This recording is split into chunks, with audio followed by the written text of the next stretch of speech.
سیرت طیبہ حیات مبارکہ کو بڑے اختصار کے ساتھ آپ احباب کے سامنے پیش کیا جا رہا ہے۔ نبی کریم صلی اللہ علیہ وسلم اس دنیا میں آئے تو آپ کے والد گرامی نہیں تھے۔ 5 سال تک دائی حلیمہ کے پاس رہے تو آپ کا سینہ چاک کیا گیا۔ پھر آپ واپس آئے تو 6 سال کی عمر میں والدہ بھی اس دنیا سے چلی گئیں۔ 8 سال کی عمر میں دادا جان بھی اس دنیا سے رخصت ہوئے، اور پھر آپ بڑے ہوئے، شادی ہوئی۔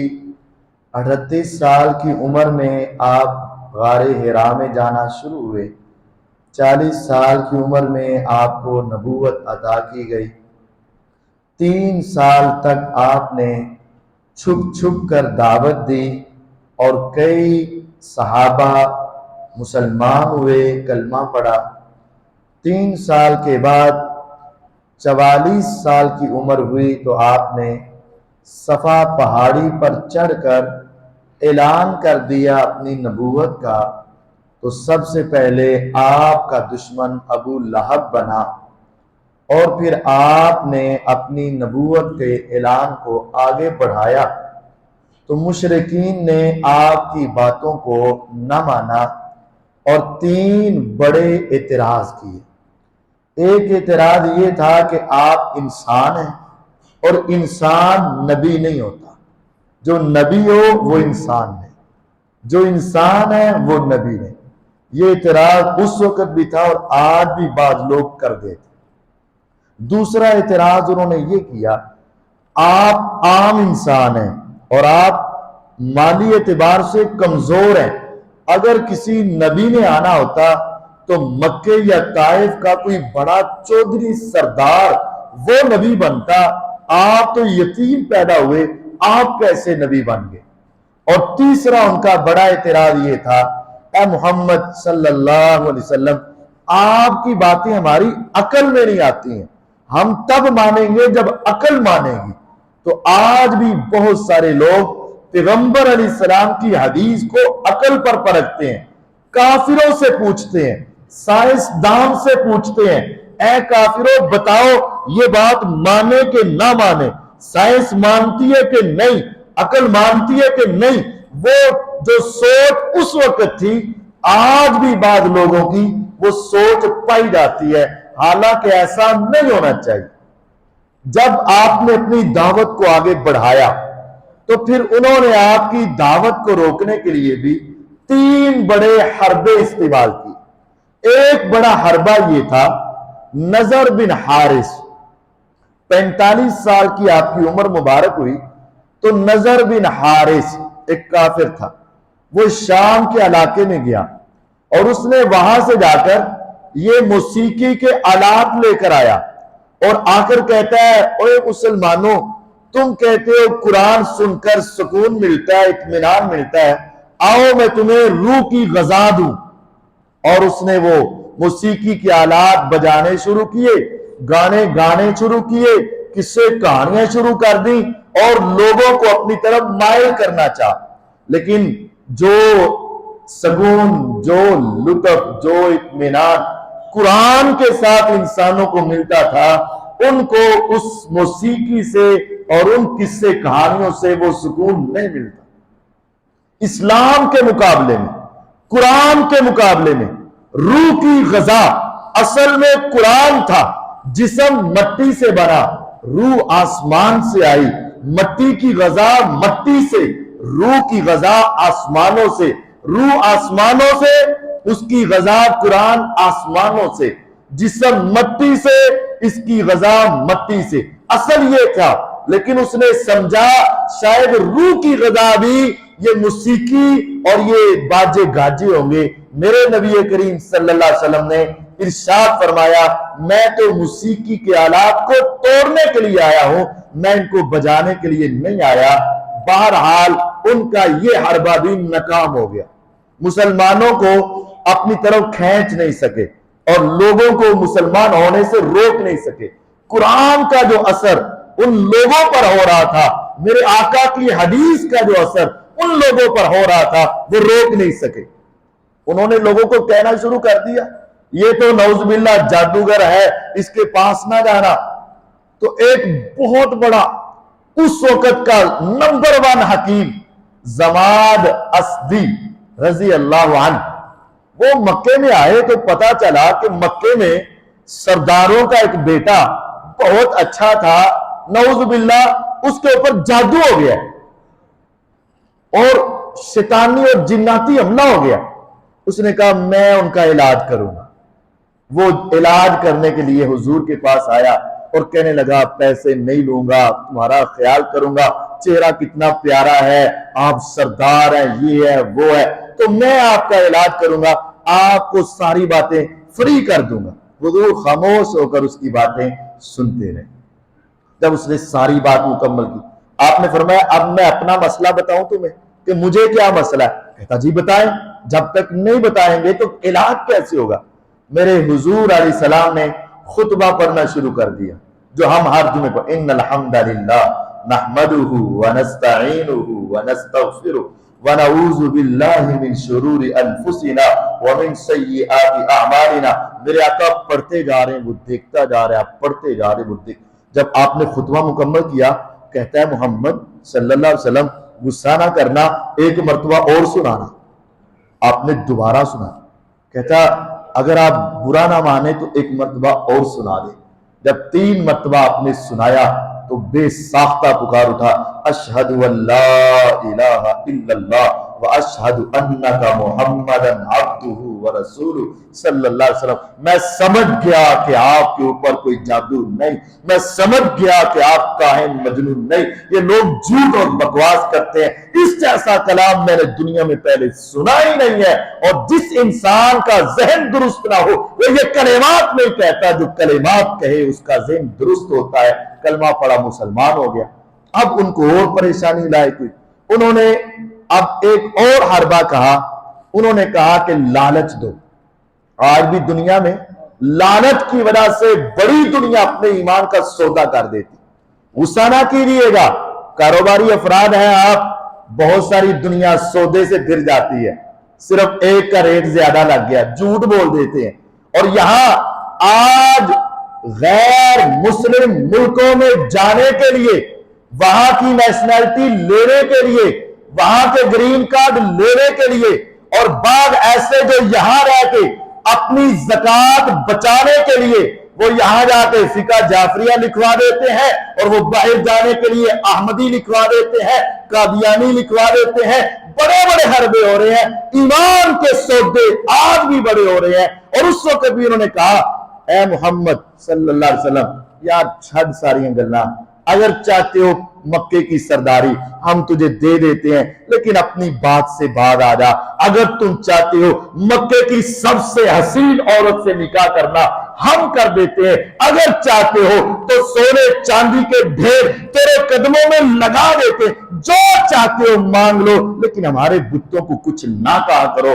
انہوں نے آپ کو کہا، آپ نے انکار کیا، وہ سردار ابو طالب کے پاس چلے گئے، یار اپنے بھتیجے کو سمجھا لے، اس کو چپ کروا لے۔ میرے پیغمبر علیہ السلام کو چچا نے بلایا، کہا دیکھ بھتیجے بوڑھا ہو چکا ہوں، تیرا ساتھ کتنی دیر تک دوں گا، یار اس سے باز آ جا۔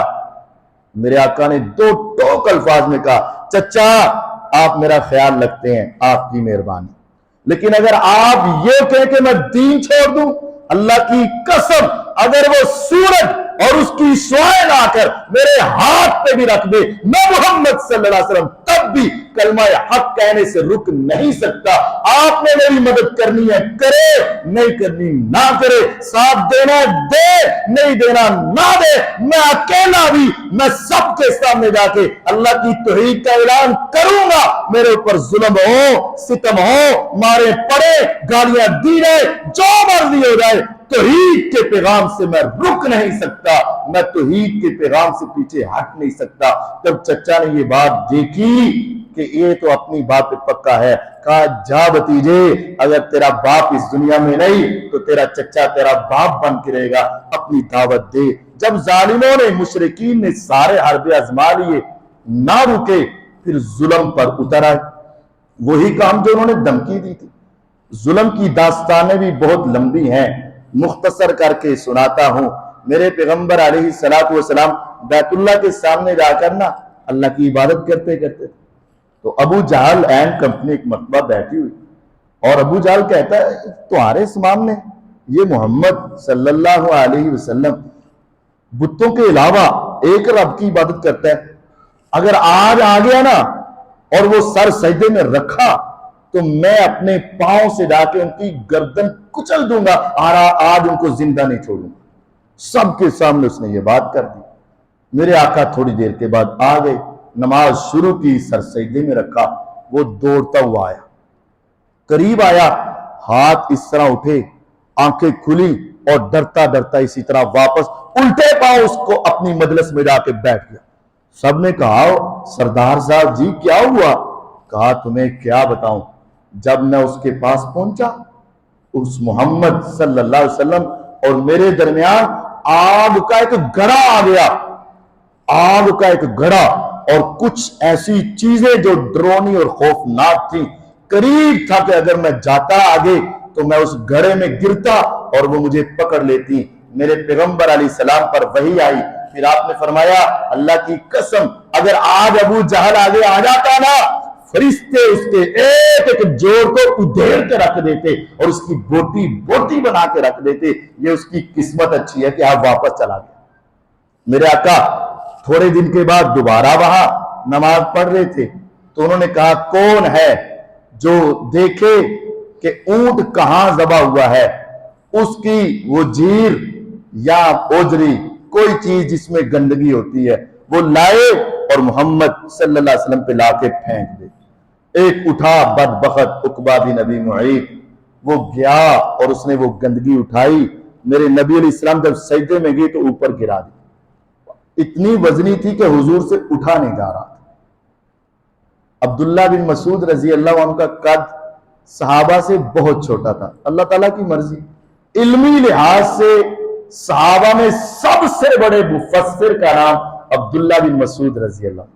آپ نے کہا تھا جس نے قرآن اس طرح سیکھنا ہے جس طرح جبریل علیہ السلام مجھے سکھاتے ہیں تو جا کے عبداللہ بن مسعود سے پڑھ لیا کرے رضی اللہ تعالی. لیکن قد کے اعتبار سے بہت کمزور اور چھوٹے. بعض صحابہ بڑے قد والے اگر بیٹھے ہوتے تو یہ کھڑے تقریباً برابر تو وہ دیکھ رہے تھے یہ بندے.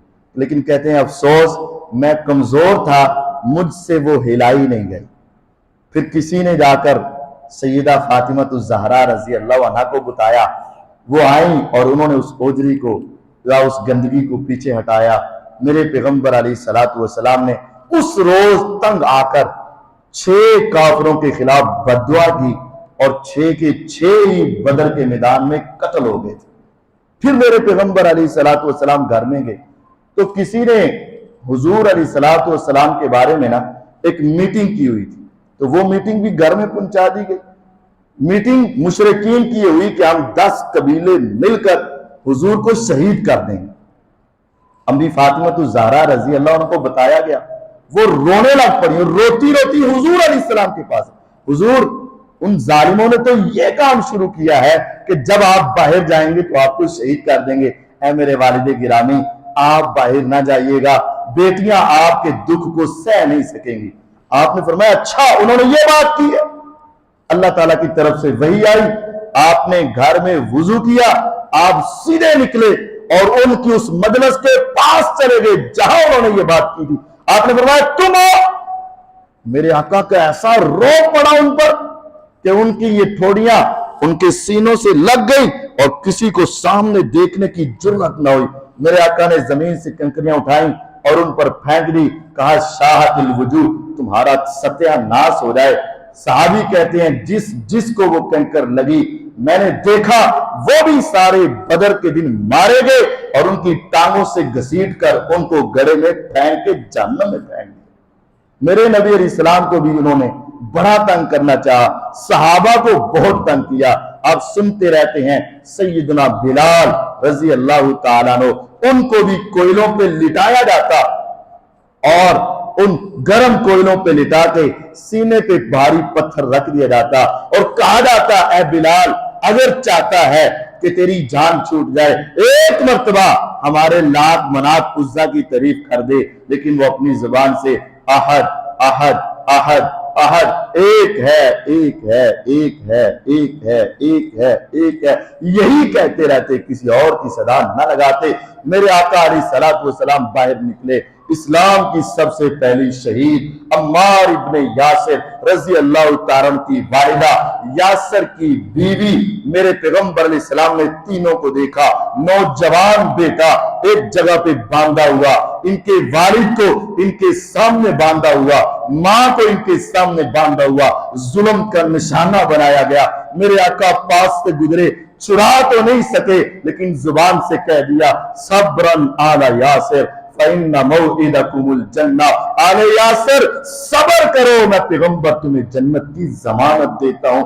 اسلام کی سب سے پہلی شہیدہ سیدہ سمیہ رضی اللہ عنہا، سیدنا عمار کی والدہ، ابو جہل لعنتی نے ان کو پکڑا اور ان کی ایک ٹانگ سے رسی باندھ کے اونٹ کے ساتھ باندھ دی، دوسری ٹانگ سے دوسری رسی باندھ کے دوسرے اونٹ سے باندھ دی، مخالف سمت کھڑا کر کے کہتا ہے مانتی ہے کہ نہیں میرے معبودوں کو؟ اگر تو نہیں مانے گی دڑا کے تجھے دو ٹکڑے کر کے رکھ دوں گا۔ اس نے کہا ابو جہل ہے اس سے بھی بڑی بات کر لے تو میں قبول کر لوں گی، لیکن تیرے لات منات عزا کو کبھی قبول نہیں کروں گی۔ آج توحید کی ایسی دعوت کہاں ملتی ہے، کہاں ہم ہیں کہ ہمارے کسی نے کبھی گریبان سے نہیں پکڑا کہ تو توحید کی باتیں کرتا ہے، ہمارے اوپر کسی نے ہاتھ نہیں اٹھایا کہ تو توحید کی بات کرتا ہے، ہمارے بارے میں کسی نے زبانیں نہیں کھولی کہ تو توحید کی بات کرتا ہے۔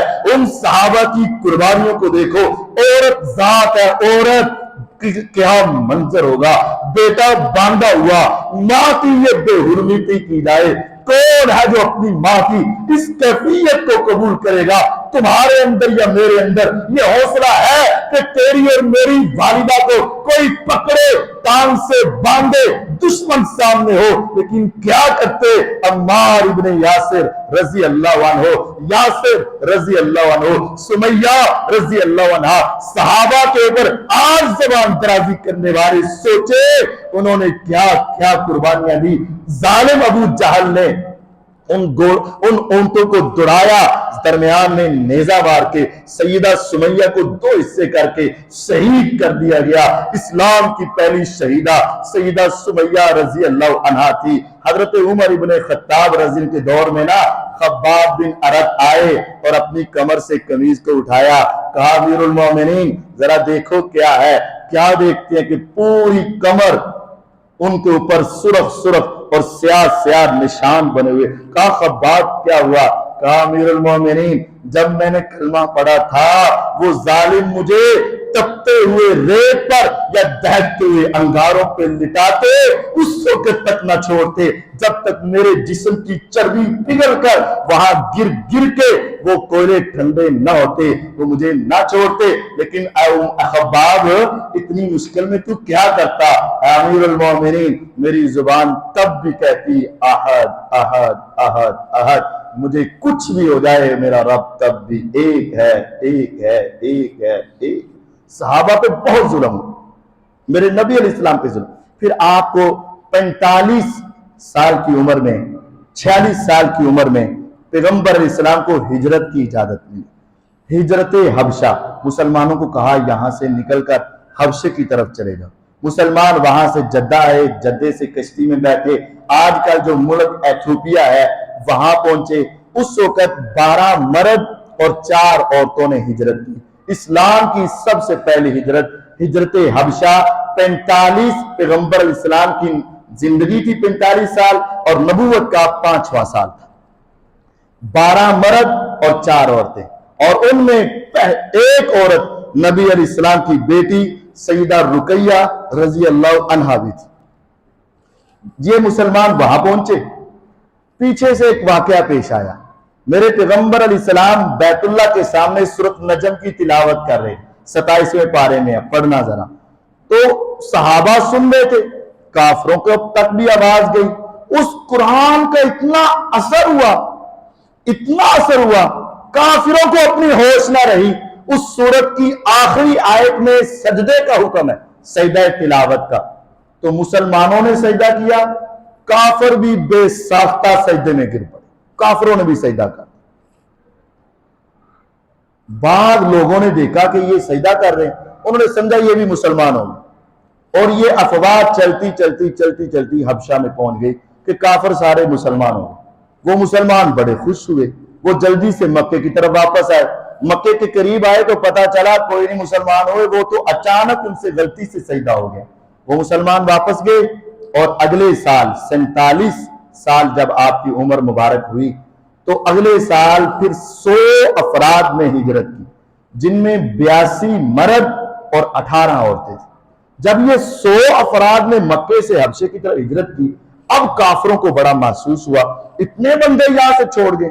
انہوں نے عمر بن عاص رضی اللہ عنہ اور 2-3 افراد کو تحفے تحائف دے کے بادشاہ کے پیچھے بھیجا کہ جاؤ جا کے، بادشاہ وہ عیسائی تھا، اسحمہ اس کا نام تھا، نجاشی اس کا لقب تھا، اس کے پاس جاؤ، اس کو کہو یہ تمہارے نبی کو بھی نہیں مانتے، ہمارے دین کو بھی نہیں مانتے، عجیب سے لوگ ہیں، ان کو واپس کرو۔ اور بڑے تحفے تحائف لے کر گئے، تحفے تحائف اس کے سامنے رکھے، جا کے مسلمانوں کے بارے میں بڑی عجیب و غریب باتیں سنائی۔ بادشاہ سمجھدار تھا، اس نے کہا میں ان کی بات بھی سنتا ہوں۔ مسلمانوں کو بھی بلا لیا، اور یہ کافر بھی اس وقت وہاں بیٹھے۔ اس نے کہا تمہارا مریم علیہ السلام کے بارے میں کیا عقیدہ اور عیسیٰ علیہ السلام کے بارے میں کیا عقیدہ؟ علی رضی اللہ عنہ کے بڑے بھائی جعفر طیار رضی اللہ تعالیٰ عنہ وہ بھی ہجرت کر کے گئے۔ کہا بادشاہ سلامت میں سناتا ہوں۔ جب اس نے کہا نا مریم علیہ السلام عیسیٰ علیہ السلام کے بارے میں تمہارا کیا عقیدہ، انہوں نے کھڑے ہو کر سورت مریم کی تلاوت کی، پرسوز آواز، دل سوز آواز اور بڑے سوز والے انداز میں ایسی سورت مریم پڑھی، مسلمان تو روئے روئے۔ بادشاہ کافر ہونے کے باوجود آنکھوں سے زاروں کی طرح آنسو اور ڈھائیاں مار کے روتا ہی جا رہا ہے، روتا ہی جا رہا ہے، روتا ہی جا رہا ہے۔ جب انہوں نے سورت مریم کی تلاوت بس کی، بادشاہ نے زمین سے تنکا اٹھایا، کہا اللہ کی قسم میرے اور ان کے عقیدے میں اس ایک تنکے کے برابر بھی فرق نہیں ہے، نکل جاؤ یہاں سے، جدھر سے آئے ہو چلے جاؤ، ان کو میں اپنا شاہی مہمان بنا کے رکھوں گا، میں ان کو اپنے سے دور نہیں ہونے دوں گا۔ مسلمانوں کے لیے بڑی آسانی کا موقع آ گیا، مسلمان وہاں خوشی کے ساتھ رہنے لگے۔ اب ان کو واپس بھیج دیا گیا۔ اب کافروں کو اور تکلیفیں ہو گئی۔ 47 سال میرے پیغمبر علیہ السلام کی عمر مبارک ہوئی، کافروں کو بڑی تکلیف ہوئی۔ انہوں نے کہا یار ایک ہی حل ہے، نعوذ باللہ محمد صلی اللہ علیہ وسلم کو شہید کر دو، بس اس کے علاوہ اور کوئی حل نہیں۔ 10 قبیلوں نے، 10 خاندانوں نے اپنی وعدہ کر لی، معاہدہ کر لی۔ جب 10 خاندان اکٹھے ہو گئے، سردار ابو طالب نے دیکھا کہ میں ان کا مقابلہ نہیں کر سکتا۔ سردار ابو طالب بنو ہاشم اور بنو عبد المطلب کو اکٹھا کر کے کہتا ہے کہ ہم نے ان کی حفاظت کرنی ہے۔ اگرچہ وہ مسلمان اس وقت نہیں ہوئے، لیکن اپنا خاندان، اپنا قبیلہ سمجھ کے سارے بنو ہاشم اور سارے بنو عبد المطلب اکٹھے ہو گئے، اور وہ ایک گھاٹی ہے جہاں ان کے گھر تھے، وہاں جمع ہو گئے، جس کو شیب ابی طالب کہتے ہیں کہ نبی پاک صلی اللہ علیہ وسلم کو اندر رکھیں گے، باہر اپنے حفاظتی دستے رکھیں گے، ہم ان کی حفاظت کریں گے، آئے کون آتا ہے۔ خاندان تو تھا نا، تو پھر انہوں نے آگے سے کہا کہ ٹھیک ہے تم وہاں جاؤ، ہم تمہارے ساتھ بائیکاٹ کر دیں گے، نہ تمہیں کوئی چیز بیچیں گے، نہ خریدیں گے، نہ نکاح کریں گے، نہ غمی خوشی پر آئیں گے، تمہارا ہمارا بول چال بند، سوشل بائیکاٹ۔ اس وقت انہوں نے سارے بنو ہاشم سے، سارے بنو عبد المطلب سے سوشل بائیکاٹ کر دیا، حتیٰ کہ مسلمان یا وہ بنو ہاشم باہر خریدنے کے لیے کوئی چیز لینے کے لیے جاتے، ابو لہب علیہ لعنہ آگے جا کر دکاندار کو کہتا اتنی مہنگی بتا کہ یہ تجھ سے خرید نہ سکے، اور میرے پاس مال و دولت اتنا ہے، اگر یہ نہیں خریدیں گے تو میں تجھ سے اتنی مہنگی خرید لوں گا۔ وہ 10 گنا 20 گنا زیادہ ریٹ بتاتے، بیچارے مسلمان پریشان ہو کر واپس آ جاتے۔ کئی دن تک مسلمان بھوکے رہتے، پیاسے رہتے، حتیٰ کہ یہ پتے جو آگے والی کونپلیں ہوتی ہیں کچی کچی، وہ مسلمان کھانے پر مجبور ہو گئے۔ 3 سال تک میرے پیغمبر علیہ السلام وہاں معصور رہے۔ 3 سال گزرے، آپ کی عمر مبارک 50 سال جب ہوئی نا، تو ادھر اللہ تعالیٰ نے بعض کافروں کے دل میں، ایک ہشام تھا، ایک زہیر تھا، ایک دو اور تھے، ان کے دلوں میں نا اللہ تعالیٰ نے بات ڈالی. انہوں نے کہا یار کیا ہمارا ان کا دین الگ ہے تو ٹھیک ہے، لیکن ہم ان کے ساتھ انسانیت کے اعتبار سے ظلم کر رہے ہیں. ایک نے کہا یار بات تو تیری ٹھیک ہے، دوسرے نے کہا ہاں تیری بات ٹھیک ہے، تیسرے نے کہا یار بات تو تیری ٹھیک ہے. اس طرح 5 بندے اکٹھے ہوئے. اب کیا کریں ہم 5، وہ سارے 10 قبیلے. اس نے کہا میں ابو جہل سے جا کے بات کرتا ہوں، تم بھی میرے ساتھ آؤ. وہ گئے ابو جہل سے بات کرنے لگے. ابو جہل دیکھ بات سن، ٹھیک ہے ہمارا ان کا دین الگ ہے، لیکن یار انسان تو ہے نا، خاندان تو ہے نا. ہم جو ان سے کر رہے ہیں کہ ہم ان کو کھانے پینے سے بھی روک رہے ہیں اور سوشل بائیکاٹ ہے، یہ نہیں ہونا چاہیے. ابو جہل بڑک اٹھا، کیوں نہیں ہونا چاہیے؟ ابھی اتنی بات ہوئی تو دوسرا انسان کھڑا ہو گیا، نہیں ہونا چاہیے. ابھی اس کو سمجھانے لگا تو تیسرا کھڑا ہو گیا، نہیں ہونا چاہیے. ابھی تیسرے کو سمجھانے لگا تو چوتھا کھڑا ہو گیا، نہیں ہونا. اس نے سمجھا پتہ نہیں کتنے افراد ہیں، حالانکہ کل 5 ہی تھے. اب یہ ابھی بحث ہو رہی ہے، ادھر حضور علیہ السلام کو وحی آ گئی. حضور نے اپنے چچا ابو طالب سے کہا جاؤ جا کے ان کو بتا دو کہ وہ معاہدہ جو انہوں نے لکھ کر بیت اللہ کی دیوار سے لٹکایا ہوا تھا وہ ختم ہو چکا ہے، وہ ختم ہو چکا ہے. ابو طالب آئے اور دیکھا ابو جہل اور دوسرے لوگ بحث کر رہے ہیں. کہا سنو سنو میری بات سنو. کہا کیا؟ کہا جو تمہارا معاہدہ تھا وہ تو ختم ہو چکا. اس نے کہا کیسے؟ کہا جاؤ جا کے بیت اللہ کو دیکھ لو، مجھے محمد صلی اللہ علیہ وسلم نے بتایا. وہ دوڑے دوڑے اپنی بات چھوڑی، دوڑے دوڑے بیت اللہ کے سامنے آئے تو کیا دیکھا کہ جہاں جہاں اس پورے معاہدے میں صرف لفظ اللہ لکھا تھا وہ ٹکڑا کاغذ کا بچا ہے، باقی سارے کو دیمک نے چاٹ لیا، ختم ہو گئے ایک دم سے. جب وہ معاہدہ ختم ہوا تو پھر ان کا آپس میں بھی اختلاف ہوا اور یہ شیب ابی طالب سے نبی پاک صلی اللہ علیہ وسلم باہر نکلا اور وہ معاہدہ ان کا ختم ہو. جب آپ باہر آئے اس پریشانی سے تو نکلے، 50 سال کی عمر ہوئی، لیکن 2 بڑی پریشانیاں اور آ گئی. آپ کے سب سے بڑے 2 محافظ تھے، ایک گھر میں اور ایک باہر. باہر والے کا نام ابو طالب تھا اور گھر میں سیدہ خدیجہ رضی اللہ عنہ. ابھی رجب کا مہینہ ہوا تو سردار ابو طالب اس دنیا سے چلے گئے. میرے آقا کے اوپر بہت بڑے غم کی پریشانی کا کیفیت والا معاملہ ہوا اور ابھی 1 مہینے کے وقفے سے رمضان کے اندر آپ کی سب سے زیادہ غم خار بیوی سیدہ خدیجہ رضی اللہ عنہا بھی اس دنیا سے چلی. 1 سال میں حضور پر 2 بڑے غم آئے. اب مکے میں آپ کا ساتھ دینے والا کوئی باقی نہ رہا جو آپ کی حفاظت کرتا. تو پھر آپ نے مکے کو چھوڑنے کا اور طائف میں جانے کا ارادہ کر لیا. میرے پیغمبر علیہ السلام نے اپنے ایک صحابی، اپنے غلام زید بن حارثہ رضی اللہ عنہ کو ساتھ لیا اور آپ مکے سے 90 کلومیٹر کے فاصلے تک پیدل چل کے طائف کے میدان میں وہاں جا کر آپ نے دعوت دی. پھر وہ آگے کیا ہوا، کیسے واپس آئے، پھر دوبارہ مکے میں کیسے داخل ہوئے، پھر اللہ تعالیٰ نے اس کے بارے میں بات جو معراج کروائی، وہ ساری بات انشاءاللہ آئندہ بیان کی جائے گی. اللہ تعالیٰ ہمیں بھی توحید کے اوپر ہمیشہ پکا رہنے کی اور توحید کے اوپر ہر قسم کی پریشانی کو قبول کرنے کی توفیق عطا فرمائے. وآخر دعوانا ان الحمدللہ رب العالمین.